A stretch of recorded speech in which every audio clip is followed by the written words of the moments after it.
নমস্কাৰ প্ৰিয় দৰ্শকসকল, পুনৰ আপোনালোকক স্বাগত জনাইছো নতুন দিগন্ত আমাৰ চেনেললৈ। আমাৰ আলোচনা চলি আছে প্ৰভু যীশুৰ সাক্ষী হোৱা কথাটো লৈ।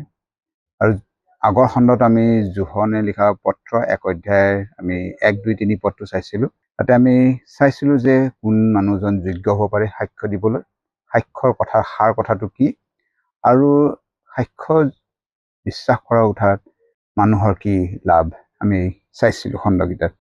আজি আমি চাওঁ যে সাক্ষ্য কিয় দিব লাগে, প্ৰভু যীশুৰ ভক্তবিলাকে কিয় সাক্ষী হ'ব লাগে, এই কথাষাৰ আমি চাম। আপোনালোকক কওঁ ইয়াতে যে এই স্ক্ৰিপ্টটো ৱৰ্ডছ অফ হোপ নামৰ মিনিষ্ট্ৰীৰ পৰা লোৱা হৈছে, আৰু তেওঁলোকে স্ক্ৰিপ্ট যিটো দিছে তাৰ পৰা আমি সৰল ভাষাত আপোনালোকৰ আগবঢ়াইছোঁ আমি।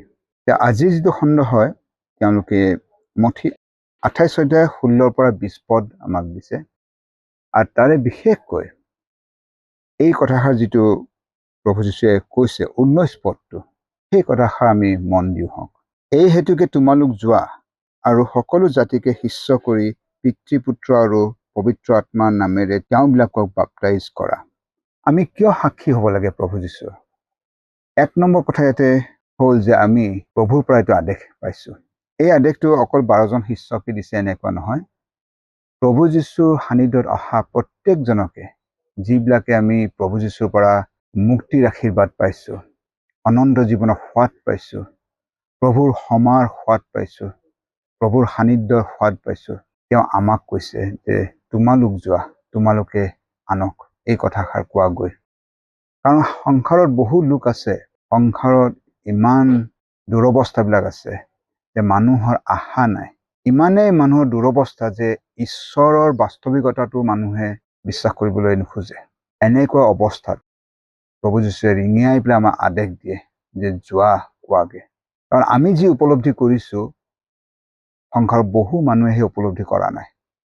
কাৰণ আমাৰ যি উপলব্ধি সেইটো প্ৰভুৰ পৰা অহা উপলব্ধিবিলাক।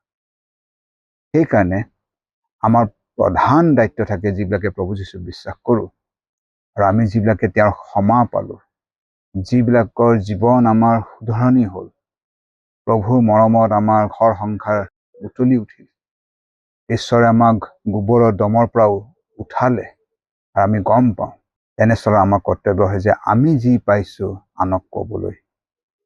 আমাৰ এইটো প্ৰধান কৰ্তব্য, কাৰণ এইটো প্ৰভুৰ আদেশ হয়।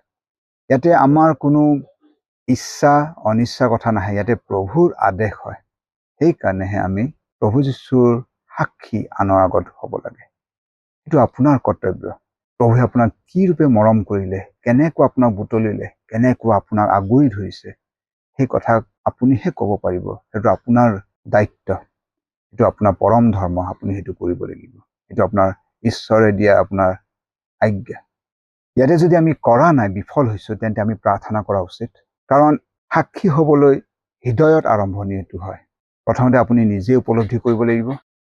তাৰপিছত এই উপলব্ধি হোৱা কথাবিলাক আনে যেতিয়া পোৱা নাই, আনক ক'বলৈ হ'লে প্ৰথম কথা হৃদয়ত জন্ম হ'ব লাগিব যে মই এইটো কথা ক'ম আনক। প্ৰাৰ্থনা কৰিব, প্ৰভুৰ চৰণত যাব। প্ৰাৰ্থনা আমাৰ এই যে প্ৰভুৱে আপোনালোকৰ হৃদয়ত কথা কয়, বলৱান কৰে আৰু আগুৱাই লৈ যায়, ইয়াৰ সাক্ষী বনাই বনাই। ধন্যবাদ প্ৰিয়সকল। আজি ইমানতে আমি থৈছোঁ। আমি কিয় সাক্ষী হ'ব লাগে? কাৰণ এইটো প্ৰভুৰ আদেশ হয়, সেইকাৰণে সাক্ষী হ'ব লাগে।